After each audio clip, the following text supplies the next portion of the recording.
Good morning, good morning, good morning to you all. Shakedown has been something that been pretty eye-opening for the teams.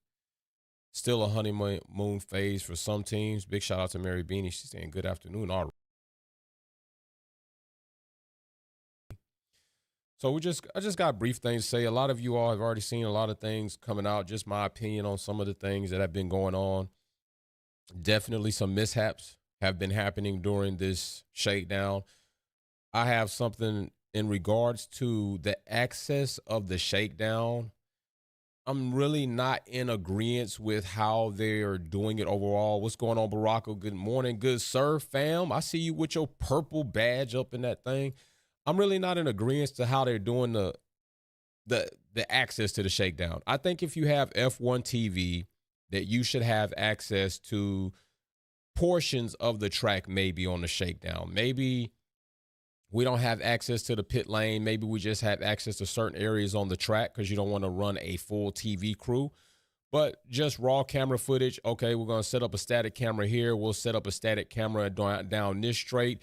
But if you have paid subscription to F1 TV, then I think we should have some access as paid subscribers to that damn app of the actual footage of the shakedown. That's just my opinion. What's going on, K5? I think that we're paying for these services. And if the season is pre-starting with the shakedown testing, F1 TV subscribers should have access to that to some degree all the way leading up to the red light going out on race day. That's how I feel about that. So we will see about that and go from there. Mary Bean, okay, I'll check it, Mary Bean. I'll check the message and I'll get back to you on that. So we will see about how that's going to go. But yeah, and I know we got Apple TV coming up. Apple TV is going to have the rights of Formula One. I still been kind of questioning to see how that's going to be if F1 TV subscribers are also going to have access, because I believe that should still be, or don't renew and take any money. Put it out right now that, you're not, F1 TV is not going to be the same moving forward because of the Apple TV contract or deal. So that's what I will say on that. I will say also this, Williams, you are on my shit list. Williams, as much as I ride for them and I applaud them and I still want to see them do good. Like I always say, and I've been saying, the team once that was from heaven, an angel falling from heaven, will one day return. As far as Williams to greatness is still what I'm looking forward to. But when Williams had announced, to me, what seemed to be premature in 2025, that they were going to stop pretty much developing and focus on the 2026 car, I honestly said then, if that is the case, then you better be on point when 2026 comes. And that has not been how it started for Williams. They failed the crash test 3 times. So you're telling me a car that you decided to stop developing on in a season where it was kind of looking good, especially for Carlos, you got a podium, got a Williams car on podium.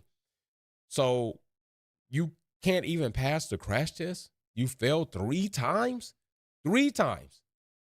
3 times you failed this crash test. And then as a result of you having to do whatever you've got to do to pass the crash test, now your car is in increased weight. Now you're not as close to the minimum weight that you would like to be competitive. So, yeah, I got a little bit of criticism for Williams. I do have some criticism. What's going on, Darth? I got criticism for them. And McLaren hit the track today with their shakedown livery. Cadillac first out with I don't know if we'll talk about that later, but McLaren hits the track today. So going to be interesting to get some feedback from them and the drivers, from Oscar Piastri and Lando Norris, as to how they're feeling about their new car going into the new air regulations. But as of right now, Williams, you may have dropped the ball considerably.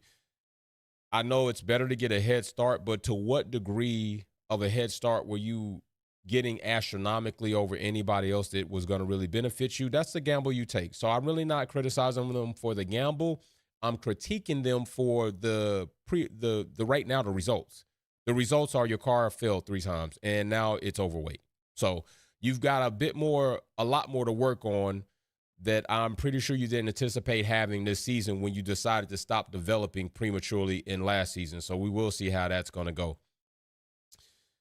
Also, the next team that we want to talk about is Red Bull.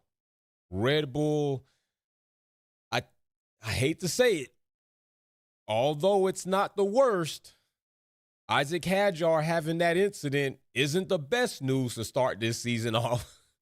It's like the curse of the second seat didn't waste any time in introducing itself to Isaac Hadjar. It said, hey, how you doing, Hadjar? I'm the second seat curse. Nice to meet you. This is what we're going to be doing for the rest of the season. I hope you're in for it. Yeah, nobody really outperforms Max in a Red Bull.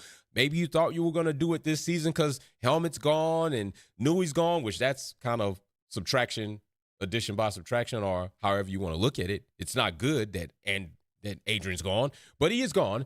And Christian's gone and Mikey's is in. Nothing's really going to change much for you this season, Isaac. It's pretty much the same business as usual. Second person, second car, wide development from Max Verstappen. Really not you. Your season's going to be troubling. It's going to be challenging, and you're probably not going to like it. So here you go. Incident in the shakedown. Look forward to it when the lights drop. That's kind of how I took that. It wasn't a good thing. It was like, man, already our bro is already having problems.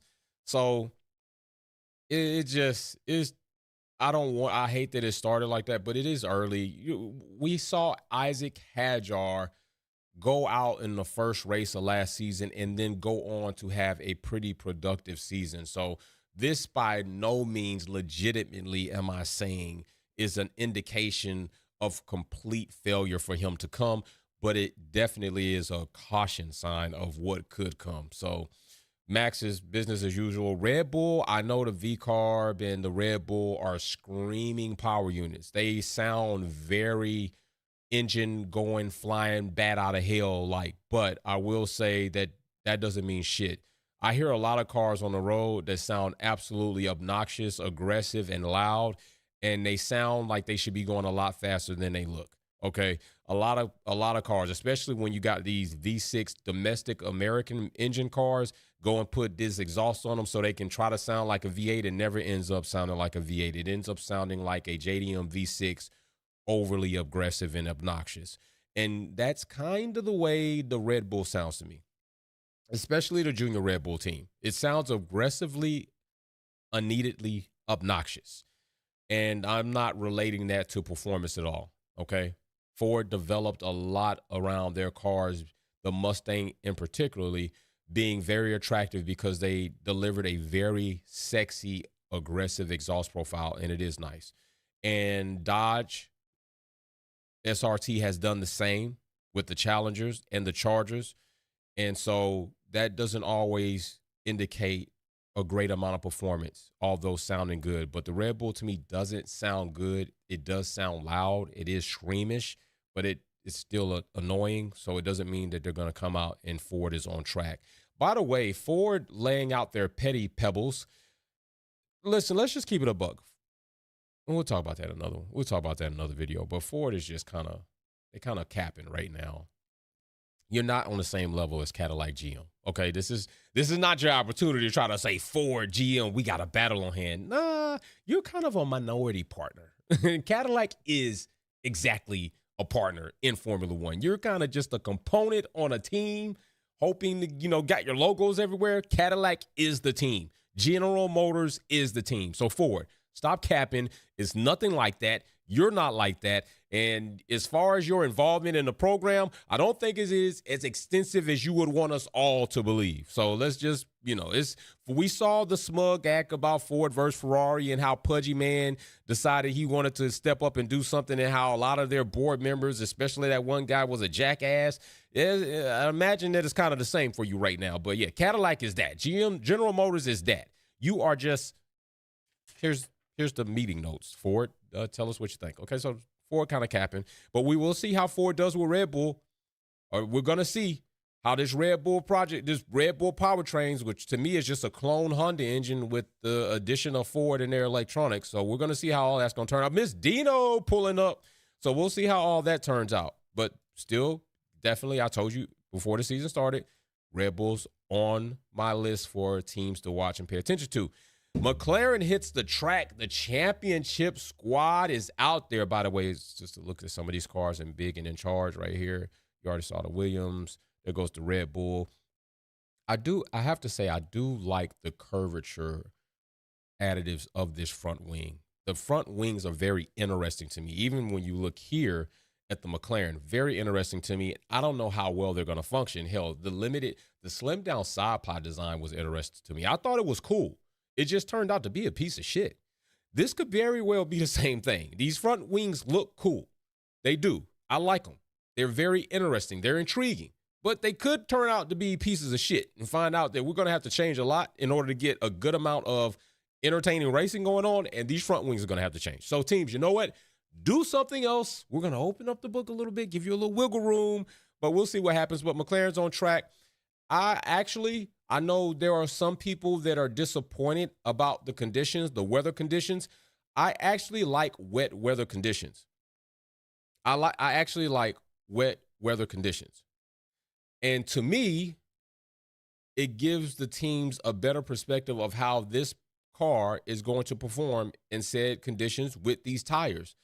And I like when they do the wet track testing days when they do testing. I don't think they did it last season. I don't recall, but I don't think last season they went, because the season before they came out, hosed the track down so that teams could get an idea of how these cars and they would be able to run in wet conditions. So having naturally wet conditions is one of the best to me, and I think it's a good opportunity for Team Wildcat up in the chat. What's popping? So I think that's an additive. I think that's a plus. I know it doesn't allow for the maximum pushing and in and out of turns for the drivers, and it's a little damper for the drivers, but I think it adds to the experience going into the season. Because if you're going to go into the season and you've yet to test this platform in wet weather conditions, you're basically entering into a in-season test and trying to find out what's going to happen.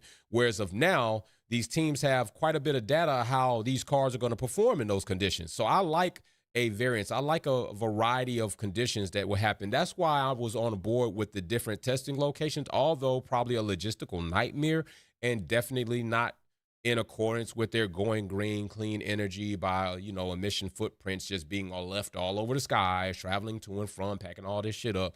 I get it, but still, I think that this is cool. So we'll see how McLaren does today. They're going to be out on track, livery all blacked out. I'm pretty sure that's not what they're going to run, but I like it. All black Cadillac has that. I'm really wondering what Cadillac also is going to come with. The next team up for grabs is Audi. Audi out there having some issues.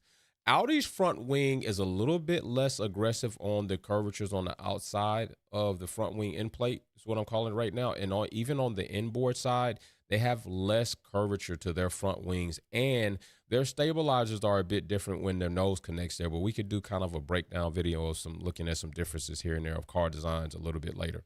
But Audi also having some issues, I think, with Bortoleto. As far as the car having a malfunction, bringing out a red flag on track. So congratulations. Welcome, Audi, to Formula One.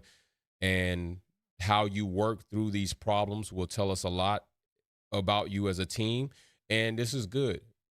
Reliability issues are better found here than discovered in the season.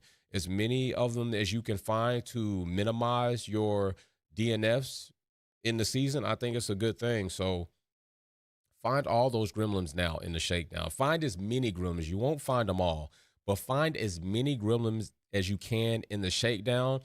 And that way you're less of those going into testing. And then hopefully you find more there and progress there. And then you're less of that going into the season. So I think that is also beneficial. Having collisions and having spinouts and crashes is a bit more different in my perspective than having mechanical, electrical, power unit failures, although that itself could end up being something that just becomes a nightmare depending on how you're going to have to find your way around solving that problem. It still, to me, is better than your drivers going out wrecking cars on track, because when you wreck cars on track, it puts you behind for the day. Depending on how bad it is, then you have to go and try to repair the car. And we all know sometimes repairing the cars aren't the same necessarily. And then depending on how bad the impact or how many G's that impact carried, Did you ruin the chassis? And sometimes you don't find out if you ruin the chassis until several events or drives later, because you thought it was this and you repaired that, and the driver still doesn't have good continuity with the car, and it seems different even though you're repairing these things, and then come to find out chassis cracked. That can be a needle in a haystack that once you find it, you've burned through so many dollars, you've burned through so many man hours, mechanic hours, you burned through so many sitting down and having meetings, and now you're here. And so that could be a bit of a problem for sure. So definitely, in my opinion, I prefer mechanical failures over wrecking the car. That's just me. I just think that it just can save you a lot. So mechanical failure doesn't necessarily, and quite frankly, rarely ever have I heard of a mechanical failure, a power unit failure, or an electrical failure leading to a cracked chassis. But you can bet your ass that you run a higher risk of cracking that chassis or damaging other components that are going to have to be swapped out by running that shit into the wall. So unfortunate for Hadjar, more fortunate for Bortoleto, and I'm hella excited to see how Bortoleto will perform in an Audi, given the Audi is a performing competitive car. That's just be fair. So appreciate all the love in the live chat too. Y'all rock out. I'm telling you, I appreciate you. So let's get to the next. I would have came live yesterday. I had some appointments, so a little bit behind on content. Forgive me. Health does come first. Next up is Alpine. We got Alpine in the house. All right, Alpine is another team on my radar. They got a lot of things that they need to and have to get figured out. And these cars look good. They look good to me. I like the way the Alpine look. I saw the Alpine in person, and Alpine was one of my favorite cars to see in person. And this shot here, it still looks good. It's just the delivery really didn't do much for me because it really didn't change much, but still is good. So Alpine got a Mercedes power unit. Mercedes seems to be doing okay. So I'm just saying Alpine might be a better team this season. The driver lineup, Colapinto and Gasly. Colapinto still has a lot to prove. Don't get me wrong. He got me paid last season, but he still got a lot to prove. He still has some things to show everybody besides his Argentine fan base. He still got some things to show us. Are you going to be a legit driver for Alpine? And is Alpine going to be a better team in 2026 with the Mercedes power unit instead of the failing historical Renault that we know? And so I think they have added this is one of those things where it is a textbook addition by subtraction. Getting rid of the Renault power unit and bringing in the Mercedes power unit has made this team, or put this team, in a better position. Now it's going to be about how their program runs going forward, how their drivers are going to perform going forward. Is the car going to unlock a potential of runway for these drivers to be better versions of themselves, or is this team, this program, and the strategy going to end up hamstringing the drivers, and we don't really see, and then we can't really judge the drivers for this season? Because a lot of times when you got a team that consistently fails, doesn't develop well, has a lot of mechanical failures, the car is unstable, it's hard to really get a beat on how bad are we going to lay this at the feet of the drivers versus the team, right? And I want this season to be a legit solid season mechanically and power unit and strategy-wise, because I want to be able to say, okay, Gasly, he's a lock-in. Colapinto, he's shaky. We're going to need to bring somebody else up and give somebody else a chance. So Colapinto's on a make it or prove it, break it season to me. And I think he's going to get a full runway. I don't think this is going to be a split like we had Jack do nothing and then call a crash show. I'm going to be fair with the nicknames because my brother Mechanic Mercedes and I go back and forth. So I'm trying to be fair to my bro while he's not here. I'm going to represent what he would say. I say Jack do nothing. He probably would say call a crash show. So there's not going to be that split this season, I don't think. If we do see a split emerge with Colapinto and another driver, that's going to tell us they even feel as if maybe he ain't it, and we need to keep looking. So, Alpine, I'm looking for you to show some more light this season, for sure. Next team up is Ferrari, and Ferrari is definitely on the radar. Listen, I'm cool with all the laps. I'm cool with, yes, and people really went out the window when I did my other video when I was talking about they had to go collect Hamilton on track. I gave you 3 options. I legitimately told you it was a scheduled planned stop. But my main point was it a bad or good indication that Ferrari felt the need to use up the limit to get data? Or was it we're just going to use it up because this is our due diligence to have a better season. There's a difference there in those contexts. The difference is we need to use as much because we're that far behind, or we're just using it so we could just be that much further ahead. All right, that's the difference. A lot of people jumped out the window. Oh, this fake news. What are you talking about? Man, shut the hell up. What I'm saying is Ferrari decided to use the limit. For what reason did they really want to use the limit? Was it because they're that far behind and we need to try to catch up? Or is it we're already ahead and we just want to be that much further ahead to get as much data? There's a difference there. Either way it goes, have you all... Now, I know when you opened up the garage doors and you saw the Tifosi and that experience that only Charles and Lewis Hamilton get, and Lewis talking about is just so... It's so different. It's unlike anything else. We're the only two drivers to experience that. I didn't necessarily get that same enthusiasm when Lewis was being asked about what he thought about the new car. I got a lot of laps. Hopefully this leaves us doing better. I didn't see a lot of enthusiasm of, yo, we got this shit nailed down. I'm telling you all right now, keep it on the docket that Ferrari might not excite you this season. Outside of just it being a new car and new season, new problems, I'm just saying, manage your expectations for Ferrari. Because to me, Lewis Hamilton was not overly excited about the shakedown. He seemed as if there's still some room here. This is early. I'm not going to panic. That's how it came off to me. He seemed early, not going to panic. We got time, and we've been working it out. It didn't seem as if he was, oh, yeah, we ahead of this. No podiums last season for a Grand Prix, only a podium for the sprint. Watch me rack them up this season. That's how it came off to me. But the one thing that is good, because we saw this a couple of seasons back, is Ferrari had reliability issues, and it translated through their customer teams in regard to their power units. Literally, power units were catching on fire. That's not what we're seeing here. They ran up a considerably amount of laps, which shows, okay, the car can run. It can run for a long duration, and it ran without failures. We saw that from Audi. They had a failure. Saw issues from Red Bull, collision and contact. Mercedes, Ferrari, at least Ferrari, seems like reliability might be something we could check off. Still early, but it seems like something we could check off. Now that we have a reliable unit, a reliable car, we can start working on performance. Because don't get it twisted. I don't give a damn how many laps they ran, and I'm not paying attention to lap times. This shit to me don't lead to performance indicators yet. Reliability enables you to focus on performance. Reliability allows you to have to worry less about that and more about performance. But reliability is not, I can go faster than the next car. It just means I can be on track longer, which is still an element of winning, right? Because just because the other car is fast and it's not reliable, that means I'm gonna get in a reliable car more often than not because I'm gonna finish the race. So likely I finish ahead of you because you can't finish. But is that gonna be enough to win a championship with the other teams surrounding you? That can't be the same story for everybody.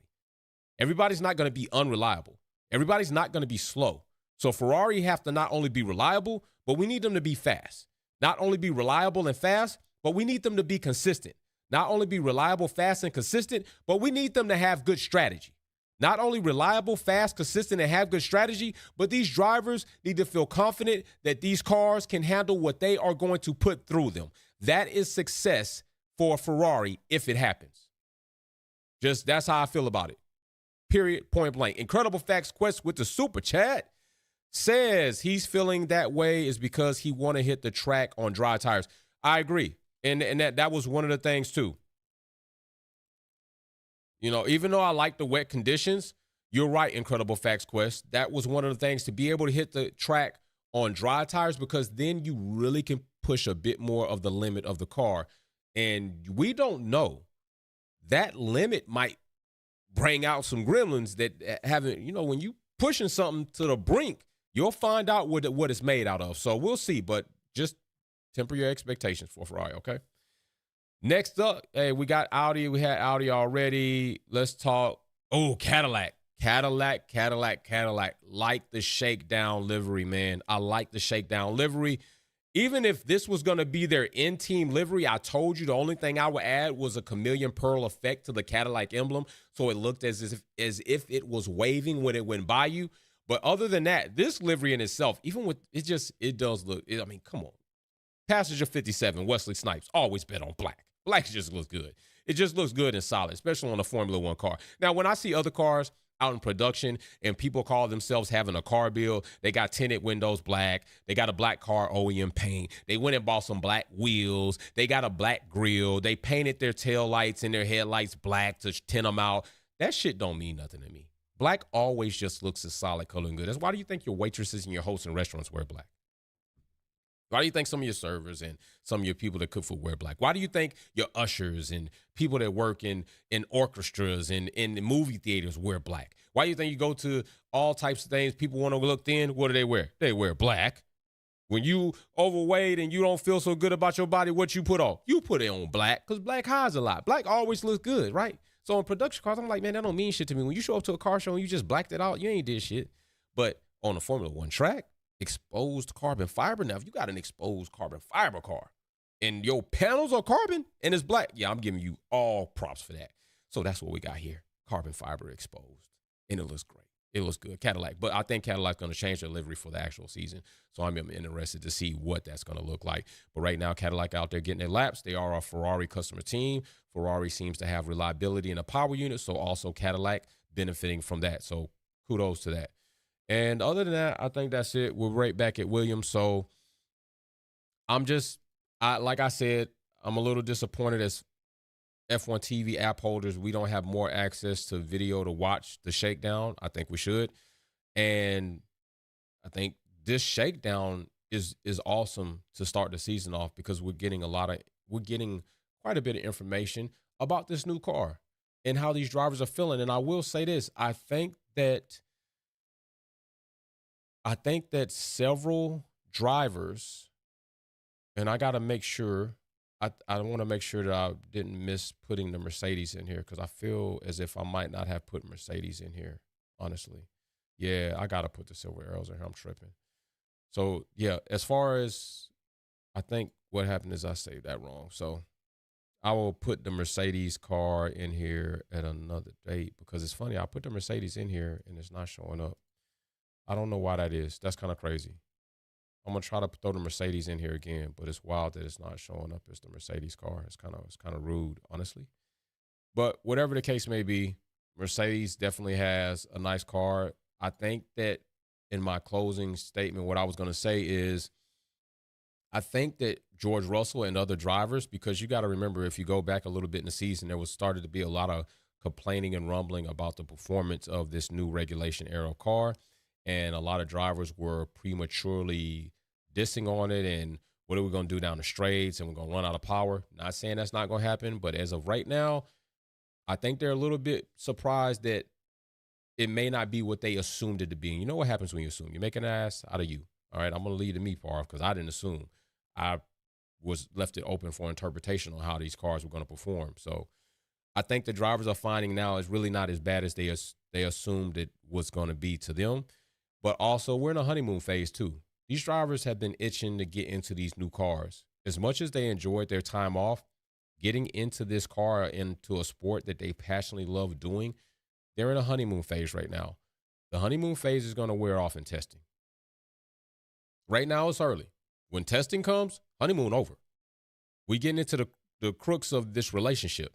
And now we're in testing because the season is right next door. And all the things are going to be hyper focused on, and they're going to be very boisterous about shit they ain't happy with. Because that's when you start laying down the story and I got the back door up out of here plans. When you start realizing, yo, this shit ain't together. We're really running lap times. The board is up, and we are a second behind, or 3 seconds, or hell, we ain't even on the map. That's when shit's going to start getting rowdy. That's when things going to start getting a little bit, yeah, that it's cool. The cars look good, but yeah, this shit ain't working out. So we'll see how that happens. We'll see how that's going to go. But yeah, honeymoon phase over. Honeymoon phase going to be over. Guarantee. Honeymoon phase is going to end in testing. I promise you. Honeymoon phase is going to end at testing for a lot of these drivers and teams. It's definitely over at the start of the season, but honeymoon phase vibes are going to start going to a decreasing manner in testing. I'm going to tell you that right now. So big shout out to everybody pulling up to the live. Peace and love to you all. Hope you all having a great day. Stay positive. And I will say, listen to me. This shit that is happening in America right now, these ICE agents that are running around, these perverts, these bullies, these people who probably had all type of psychological evals they wouldn't have passed elsewhere, wearing these badges and these masks, terrorizing American citizens because they got an accent. It's kind of crazy. I've listened to several ICE agents and they had accents. And I want you to pay attention to what's going on right now because it is an old trick of the tail for centuries now. Do you notice the increased amount of brown-skinned ICE agents? Do you notice the increased amount of ICE agents with accents? They are using a ploy and a trick that they have always used, and that is to try to use people within your community against you while the puppeteers sit in the car behind the mask and at headquarters somewhere in deploying a diabolical, disgusting, degrading, dishonorable plan and an act of terrorism on this country. They have killed citizens that did not do anything wrong. I understand the car situation, but that agent, when you are in the military, you know what you've signed up for. And we are to exercise an amount of restraint in the face of horror, danger, and enemies because so. And you got a lot of people that was just sitting on Call of Duty wearing these military uniforms. And you know what they doing? They ain't did shit. They ain't served their country. They was sitting at home. Some of these motherfuckers probably been wanting to get a badge and a gun just so they could do what they do. They disarmed that man. They had that man's legal permitted firearm, and then they murdered him in the street. It is wildly disgusting what is going on. So don't lose sight of that at all. I'm praying for everybody. And if you voted for Trump, you voted for this. And if you voted for this, I got to give you the middle finger. You're part of the reason. So why don't you go be part of the solution as much as you were part of the problem? All right, you all. Y'all stay up. Peace and love. I'm out.